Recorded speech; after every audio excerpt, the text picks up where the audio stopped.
Dans cette vidéo, nous parlerons des tableaux de croisement. Nous verrons à quoi servent les tableaux de croisement et comment on fait des tableaux de croisement. Alors, le rôle d'un tableau de croisement, c'est d'abord de connaître la descendance d'un couple dont on connaît le génotype. Et c'est aussi de connaître la probabilité pour un couple d'avoir un enfant malade. Comment faire un tableau de croisement? D'abord, il faut identifier le génotype du mâle et le génotype de la femelle. Donc ici, on va prendre un exemple. Cet exemple, ce sera pour un gène A, des parents qui seront tous les deux hétérozygotes et qui posséderont l'allèle grand A et l'allèle petit a, chacun. Sachant que l'allèle petit a, dans notre exemple, est l'allèle malade. On sait que les gamètes vont se faire par méiose. Or, par méiose, lors de la première division, les chromosomes homologues vont se séparer. Donc ici, la paire de chromosomes bleus porte le gène A. Il y a donc un chromosome ici qui a l'allèle grand A et un autre chromosome qui a l'allèle petit a. Lors de cette première division de méiose, les deux chromosomes se séparent, donc les deux allèles se séparent, et on obtient après la deuxième phase de méiose, qui consiste à la séparation des chromatides, on obtient des gamètes qui vont posséder un seul allèle grand A ou bien des gamètes qui posséderont un seul allèle petit a.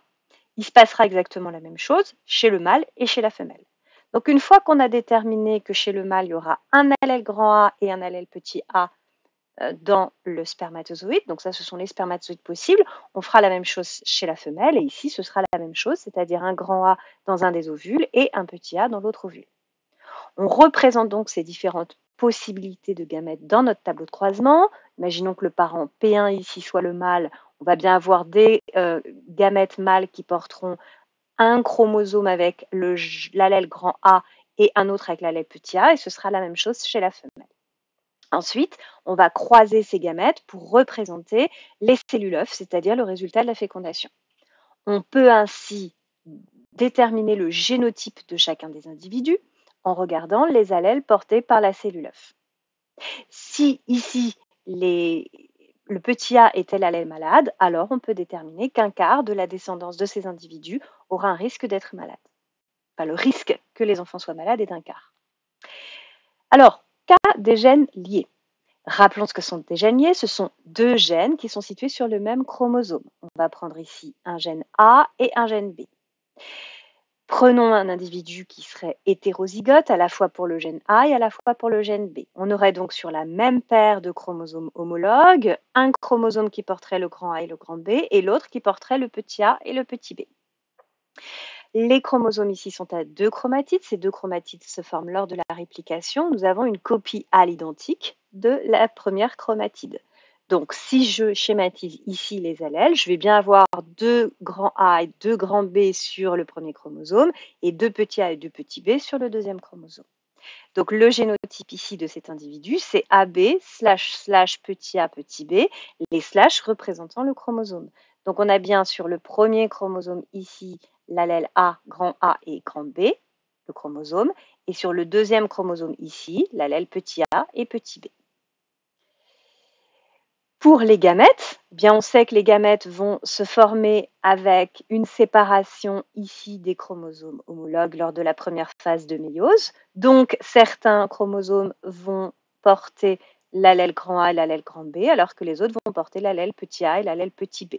On considérera ici qu'il n'y a pas de crossing over. Donc les enfants auront ces différents allèles. On peut indiquer ici le génotype des différents enfants. Et on voit qu'il y a des phénotypes qui sont identiques au phénotype des parents. Ici, on va les appeler des phénotypes parentaux.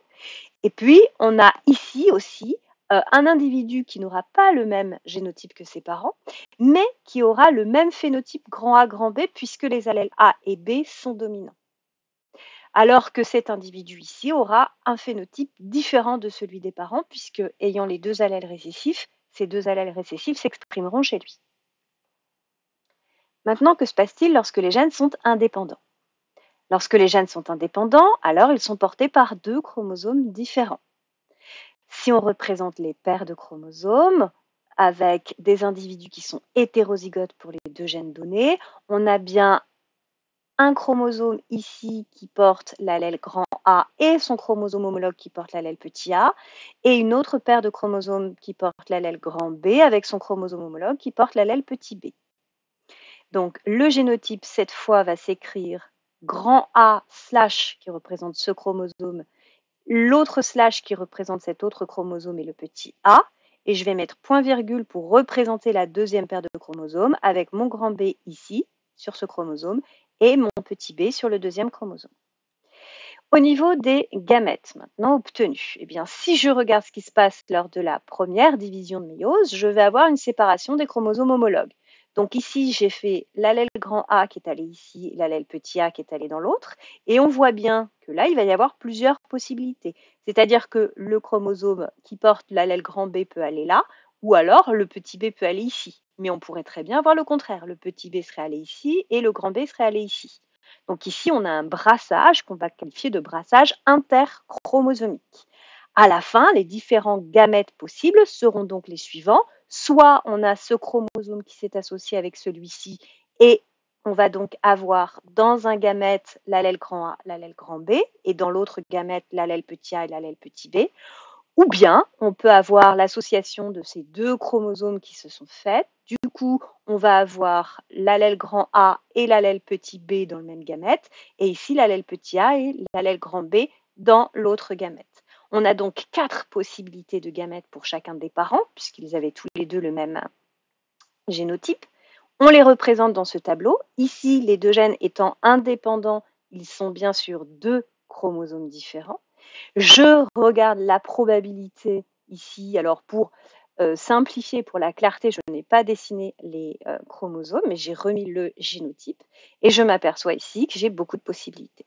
Donc pour résumer, le tableau de croisement me sert à connaître la descendance d'un couple dont on connaît le génotype. Et ça me sert également à connaître la probabilité pour un couple d'avoir un enfant malade.